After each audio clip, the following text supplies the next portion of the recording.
नमस्कार, मैं हूं कुमार गजेंद्र। जनपथ ऑन द स्पॉट में आपका स्वागत है। और एक दूसरे social media platform podcast with Kumar Gajendra में भी आपका स्वागत है, जहां आप हमें सुन सकते हैं। दिल्ली के मुख्यमंत्री अरविंद केजरीवाल आज सुबह सुबह उन्हें जैसे ही अंतरिम जमानत के आदेश की खबर चलनी शुरू हुई, वैसे ही पूरी आम आदमी पार्टी के अंदर जश्न का माहौल बन गया। जश्न मनाया जाने लगा, ढोल ताशों की तैयारी होने लगी। लेकिन तभी ये पूरा जश्न मातम में बदल गया। मातम में इसलिए बदल गया क्योंकि तभी पता चला, धीरे धीरे खबर जब खुली तो पता चला कि अभी अरविंद केजरीवाल तिहाड़ जेल से बाहर नहीं आ पाएंगे, क्योंकि अभी वो सीबीआई की हिरासत में तिहाड़ जेल के अंदर बंद है।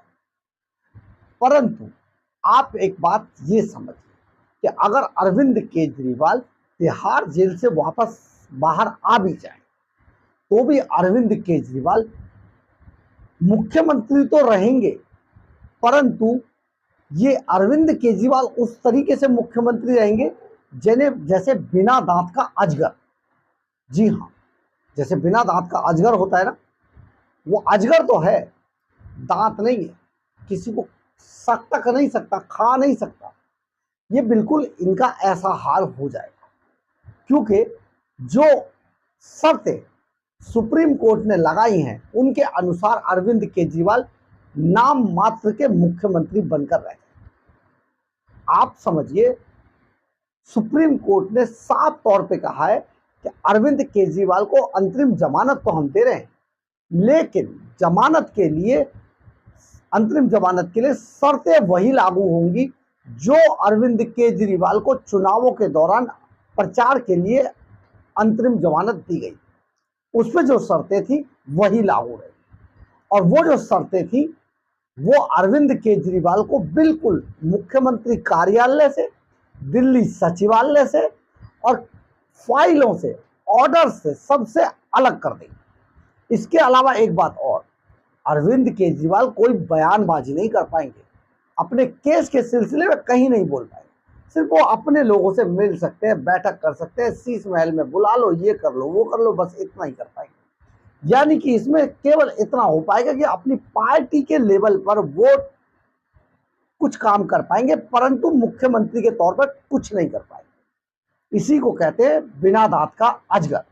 अब हम आपको खबर बताते हैं कि इसमें आखिर ऑर्डर क्या था और किस तरीके से अरविंद केजरीवाल को बाउंड कर दिया अदालत। एक बात और आपको हम यहां पर भी बता देते हैं कि अरविंद केजरीवाल के इस मामले को जो भेजा गया है वो लार्जर बेंच को भेज दिया गया है, और लार्जर बेंच को अगर ये मामला जाता है तो लार्जर बेंच का मतलब होता है या तो 5 जस्टिस सुनवाई करेंगे या 7 जस्टिस सुनवाई करेंगे। और इतने अगर जस्टिस सुनवाई करेंगे तो अरविंद केजरीवाल, आप समझिए, दूध का दूध और पानी का पानी होगा। यानी कि जो ईडी ने जितनी इन्वेस्टिगेशन की है उसमें अरविंद केजरीवाल सीधे तौर पर फंस रहे हैं, क्योंकि हमारे यहाँ प्रावधान है कानून के अंदर कि 90 दिन के अंदर जांच पूरी हो या ना हो, 90 दिन के अंदर जमानत दी जानी चाहिए। तो उसमें अरविंद केजरीवाल को जमानत के लिए क्या दिया? अंतरिम जमानत के लिए। लेकिन अगर केस जैसे ही डिसाइड होगा, अरविंद केजरीवाल को फिर से जाना पड़ेगा, परंतु जितने दिन वो बाहर रहेंगे वो किसी तरीके का कोई भी सरकारी काम नहीं कर पाएंगे। कोर्ट क्या कहता है? सुप्रीम कोर्ट ने दिल्ली के आबकारी नीति मामले में ईडी की ओर से गिरफ्तार दिल्ली के मुख्यमंत्री अरविंद केजरीवाल को अंतरिम जमानत दे दी। इस जमानत के बाद से ही वो जेल से बाहर नहीं आ पाएंगे, क्योंकि इस समय वो सीबीआई की हिरासत में है और जमानत के लिए दिल्ली हाई कोर्ट का रुख किया हुआ है उन्होंने। हाई कोर्ट के अंदर 17 जुलाई को केजरीवाल की जमानत पर सुनवाई करेगी। उसी दिन यह तय होगा कि केजरीवाल जेल से बाहर आएंगे या नहीं। सुप्रीम कोर्ट के फैसले को आम आदमी पार्टी ने सत्य की जीत बताया, लेकिन ये कैसी सत्य की जीत है? एक भ्रष्टाचारी अभी तिहाड़ जेल के अंदर ही रहेगा, और अगर बाहर आ भी गया अंतरिम जमानत पर, जमानत पर नहीं, अंतरिम जमानत पर अगर बाहर आ भी गया तो वो सिर्फ एक आम आदमी पार्टी का संयोजक बनकर रह जाएगा, मुख्यमंत्री नहीं। अरविंद केजरीवाल के मामले की जस्टिस संजीव खन्ना और जस्टिस दीपांकर दत्ता की बेंच ने सुनवाई की। अदालत ने कहा कि इस मामले में कुछ सवाल हैं जिसे एक बड़ी बेंच द्वारा देखे जाने की जरूरत है, और इसी के साथ उन्होंने लार्जर बेंच को भेज दिया। जस्टिस संजीव खन्ना ने कहा, अरविंद केजरीवाल 90 से अधिक दिनों से जेल में बंद हैं। उन्होंने कहा कि चुनाव के दौरान जिन शर्तों पर, एक बार फिर सुनिए, चुनाव के दौरान जिन शर्तों पर केजरीवाल को रिहा किया गया था, उन्हीं शर्तों पर उन्हें रिहा किया जाएगा। उन्होंने कहा कि हमें यह नहीं भूलना चाहिए कि अरविंद केजरीवाल एक चुने हुए नेता हैं। अदालत ने यह भी कहा कि केजरीवाल मुख्यमंत्री बने रहेंगे या नहीं, इस बारे में अदालत से निर्देश नहीं दिया जा सकता।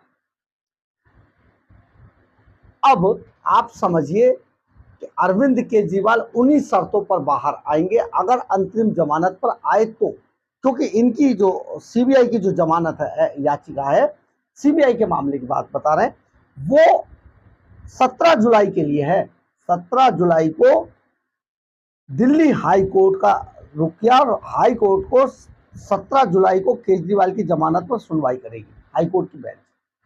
तो 17 जुलाई को देखते हैं कि क्या होता है। लेकिन अगर अरविंद केजरीवाल गाहे बगाहे तिहाड़ जेल से बाहर भी आ गए तो वो केजरीवाल रहेंगे, वो मुख्यमंत्री नहीं रहेंगे। ठप्पा उन पे रहेगा, सीएम हाउस में रह सकते हैं लेकिन कोई फाइल साइन नहीं कर सकते, दिल्ली सचिवालय नहीं आ सकते, अपने केस पर कुछ बोल नहीं सकते, टीका टिप्पणी नहीं कर सकते। ये अरविंद केजरीवाल के लिए। परंतु एक बात और हम आपको बताना चाहते हैं यहाँ पर कि आप समझिए, ये जो अरविंद केजरीवाल का छोटा सा रूप आप देखेंगे ना, ये भी कुछ दिनों का मेहमान है। कुछ दिनों का मेहमान इसलिए है कि 2025 में दिल्ली विधानसभा के चुनाव और इसका बिगुल नवंबर या दिसंबर में बज जाएगा। जिस दिन इसका बिगुल बज जाएगा उस दिन समझ लीजिए अरविंद केजरीवाल का बैंड बज जाएगा। बैंड इसलिए बज जाएगा क्योंकि अरविंद केजरीवाल की पैरवी फिर एक आम जन की तरह होगी, एक ऐसी होगी जैसे आम आदमी है वो, यानी कि फिर उनके पास अभिषेक मनु सिंह भी जैसे वकील नहीं होंगे। जो वो सरकारी खर्चे पे खड़े कर रहे हैं ना, वैसे वकील भी दिखाई नहीं देंगे।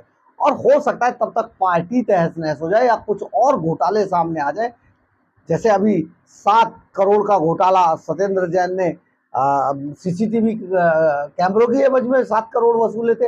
ये बहुत सारे मामले हैं, लेकिन अरविंद केजरीवाल के लिए अभी खुश होने का कोई चांस नहीं है, क्योंकि केजरीवाल बुरी तरीके से घोटालों के समुद्र में फंस चुके हैं।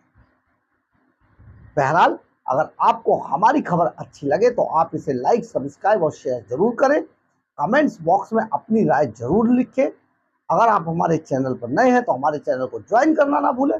और अगर आप हमारे आर्थिक रूप से हमें मदद करना चाहते हैं तो हमारे QR कोड को स्कैन करके या फिर हमारे सुपर थैंक्स बटन को दबाकर हमें आर्थिक रूप से मदद भी कर सकते हैं। एक बार और, अगर आपकी हमारे चैनल के बारे में, हमारे बारे में या हमारी खबरों के बारे में किसी तरीके की कोई राय है तो प्लीज़ कमेंट्स बॉक्स में अपनी राय जरूर लिखें। कई बार हम आपकी राय से अपनी राय बनाते हैं, कई बार हम आपकी राय को आपके नाम के साथ अपनी खबरों में शामिल करते हैं। जय हिंद, जय भारत।